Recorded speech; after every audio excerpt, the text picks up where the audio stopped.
যে মহিলা যিনি প্রশ্ন করছেন খুব ভালো করে লক্ষ্য রাখতে হবে।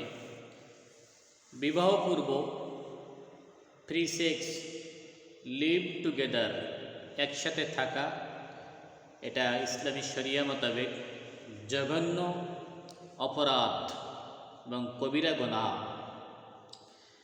আগে এর কারণে আপনাদের তওবা করতে হবে। আর এর যে শাস্তি, এর যে বিধান ইসলামী শরিয়া মোতাবেক, যেহেতু ইসলামী শরিয়া ব্যবস্থা আমাদের দেশে নাই, আমরা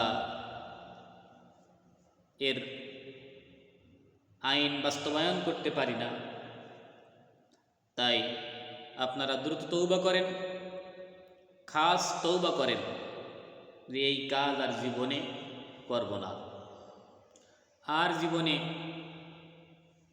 বেগনা পুরুষ নারী এক জায়গায় হব না, এই তওবা করেন।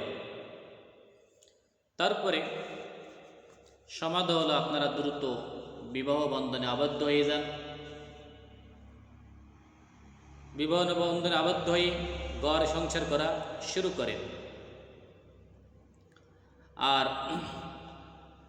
ছেলে অথবা মেয়ে যদি তাল বাহনা করে বিবাহ না করার জন্য, তাহলে এর জন্য আপনারা তো গুনাহগার হয়েই আছেন। তারপরে আপনারা যদি সালিশের মাধ্যমে কিংবা অন্য প্রসেসে একটু কৌশল করে যদি আপনারা বিবাহ বন্ধনে আবদ্ধ হতে পারেন, তাহলে সেটাই সবচেয়ে বড় কল্যাণকর বিষয় হবে আপনাদের জন্য।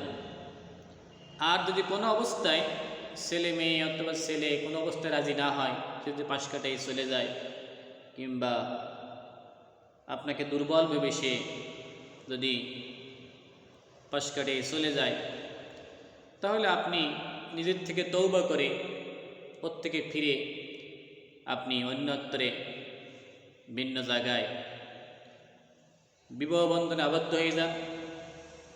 আর সবসময় আল্লাহর কাছে তওবা করেন যে আল্লাহ, বিগত গুনাহের কারণে তুমি আমার এই অপরাধগুলি ক্ষমা করে দিও। আশা করা যায় আল্লাহ সুবহানাহু ওয়া তাআলা তোমাদের এই গুনাহগুলি মাফ করে দেবে। আল্লাহ সুবহানাহু ওয়া তাআলা যেন উভয়ের ভিতরে শুভ বুদ্ধির উদয় করে দেয়। আল্লাহুম্মা আমিন।